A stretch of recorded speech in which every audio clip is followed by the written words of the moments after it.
But first, we're going to hear from Central Kentucky Congressman Andy Barr. It is a busy time around the world, in Washington, and here in the 6th District. And Barr, who is a Republican, reacts to the violence in the Middle East and talks about the speaker battle in D.C.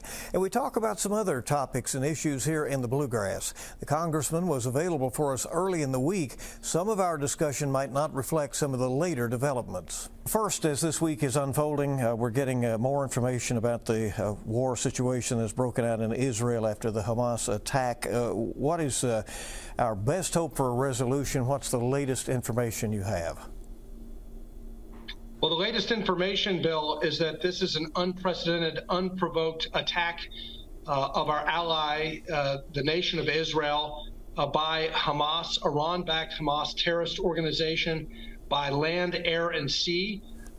It began in the early morning hours of October 7th and has progressed through the last several days. Over 1,000 confirmed Israeli dead, over 14 Americans confirmed dead. We have Americans who are among the 150 plus hostages that have been taken by Hamas terrorists into Gaza.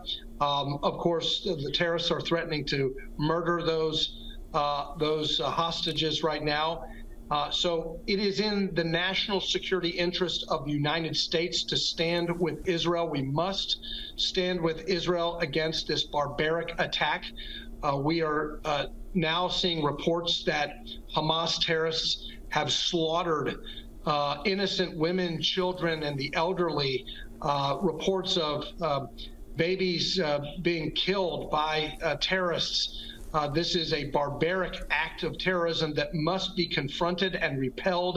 And it just goes to show, Bill, that deterrence matters, and that when we remove maximum pressure on the world's leading state sponsor of terrorism, Iran, this is what you get. Sanctions relief invited this aggression, and now the United States must respond to defend not only Israel, but America's interests as well. All right, Congressman, I want to go back to a line you used, pending in Congress, and many things are right now, because after ushering through a short-term spending bill to keep the federal government open, Speaker Kevin McCarthy was tossed out of his leadership role. Unprecedented and historic in this country. He has campaigned with you. He elevated you to some influential positions that you wanted in the House. But you seem to also have a similar policy approach as well. Are you disappointed by how that all went down and that the Speaker was removed? I'm extremely disappointed. It was a sad day for the Republican Party, but more importantly for the country, because as you say now, the Congress is paralyzed until we elect a new speaker. And we have a national security crisis facing us right now. And if you are a conservative, if you are a Republican, none of the oversight that we were conducting over the Biden administration can take place right now until we elect a new speaker. None of the conservative appropriations bills, the spending cuts, the reforms, the legislative efforts to roll back some of the regulatory assault from the Biden administration, none of that can happen right now. So these 8 rogue members who voted to remove Speaker McCarthy, they put their own interests ahead of the interests of the conservative movement, in my judgment. And so right now it is imperative that we come together as a conference. Unity is our advantage. Disunity or division within the Republican conference is actually the friend of the White House and the Democrats. And for these 8 members to join with Democrats to create dysfunction within the Republican majority does not serve the Republican cause. So now I'm calling on my colleagues, whoever they support, whether it's Jim Jordan or Steve Scalise, and both are excellent candidates to lead us in this next chapter of our majority, to rally around whoever gets the majority of the majority. I happen to support Steve Scalise. Steve is my selection for the next speaker. I've endorsed Steve Scalise. He's a fighter. We know that because of him overcoming that gunshot wound on that baseball field, because he's fought for rank and file members. He knows every district in the country. He's raised money. He's been a political force. But more importantly, he's a patriot who wants to do right for the country. And he understands this dynamic, that we are strong when we are unified. And Steve Scalise is a unifier for our conference. Did you realize when McCarthy got the role and the whole country was watching these unsuccessful votes, and then eventually there was a deal made that allowed one member to call for his ouster, that a situation like this was a possibility if there was ever a piece of legislation that caused tension? Well, we knew it was a possibility, and now we know it's a reality. That rule change did jeopardize his speakership. A number of my colleagues are calling for a change in that rule so that the threshold is higher, that no single member can disrupt a speakership in this way and divide our conference in the way that a small handful of members did. The impeachment inquiry against President Biden, headed up by Kentucky Congressman James Comer, was not authorized by the full House, but it was assigned by Speaker McCarthy. Does that raise any concerns about its validity going forward, or should there be a vote of the House? Well, I'll tell you that for those members who thought it was good for checks and balances, good to check the Biden administration to provide oversight over the Hunter Biden probe to disrupt the speakership, they're learning that impeachment inquiry is now stalled, that it can't go forward until we get a new speaker. And so because we have a new speaker, that probably will need to be reauthorized either by the new Speaker of the House or by a vote of the majority party. What I would say is I compliment my colleague Jamie Comer, because through his investigation, very major concerns have been raised, and the American people deserve to know whether the president himself has been compromised by what is clear was unethical conduct by his son, setting up shell companies, getting payments from foreign governments and foreign entities, some of which are the enemy and adversary of the United States, and then funneling those funds to other Biden family members. The American people do deserve an inquiry into whether or not the president himself is compromised, and I compliment the oversight that has been performed so far. As you work on policy in Congress on behalf of people in the 6th District, the Bluegrass Army Depot is now rid of nerve agent. Many, of course, relieved to have that threat gone from the region. But what mission do you see going forward for that important facility and big employer in the Bluegrass? Well, we certainly celebrate the fact that the chemical demilitarization process is now successfully completed. That's something that I've worked for 11 years in my role as the representative for Madison County in Congress, and I've worked with Senator McConnell to secure the funds to complete that demilitarization process. But in the last Defense Authorization Act, I was successful in introducing and passing an amendment to that defense bill that authorized an important study to look at the economic opportunities and the potential of those facilities going forward. We have a huge workforce, over 1,000 highly skilled individuals whose jobs necessarily go away when the demilitarization process is completed. We need to retain those jobs for Madison County, for Central Kentucky, and we do have some preliminary findings from the Department of Defense study that I promoted, and that gives Madison County some tools, some ideas to attract defense contractors to the area, or other job opportunities for that facility as we move into dismantling the chemical activity there. You've moved in Congress to protect white oak trees that are used for bourbon barrels. Your news release sounded unusually green and pro-environmental, Congressman. You've teamed up with a California Democratic congressman to try to get that passed. What are people to make of your action on that? Well, yeah, the bourbon industry in Kentucky is bipartisan, and my friend, Democrat Ami Barr from California, is a bourbon lover. And in fact, he's been to my congressional district and toured some of our world-famous distilleries there. And so I knew that he was interested in this issue. And the white oak population is in decline. And with current consumption rates, both for bourbon barrels, for the stave making activity that is essential for our industry, our signature industry, and for other uses of white oak, we need to replenish those white oak forests so that we have a sustainable resource going forward. This is a great issue. It's a bipartisan issue because whether you're an environmentalist or a conservationist, as I am, or you're a an advocate of the bourbon industry. This is a cause that Republicans, Democrats, conservatives, liberals, moderates alike can come together and promote.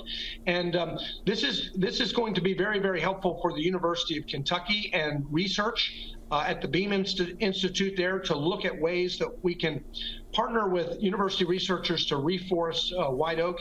And this obviously in the long run will inure to the benefit of our growing and prosperous bourbon distilling industry. We noted earlier you've been assigned to some committees that you wanted to be, and you're pushing the Chinese Military and Surveillance Companies Sanctions Act. You have said that would protect American interests. What would it do? You know, an important dimension of the competition between the United States and the Chinese Communist Party is economic competition. And for many years, leaders in both parties have made the critical mistake that if we just opened up normal trading relations with the Chinese, if we gave them access to our capital markets, if we allowed them to steal our intellectual property and transfer technology, that somehow that they would liberalize their economy, that they would embrace free markets, the rule of law and democracy. That didn't happen. That was a mistake. And because we have given the Chinese Communist Party and their state-owned enterprises access to the deepest, most liquid capital markets in the world, Americans are unwittingly financing many of these Chinese companies that threaten our national security.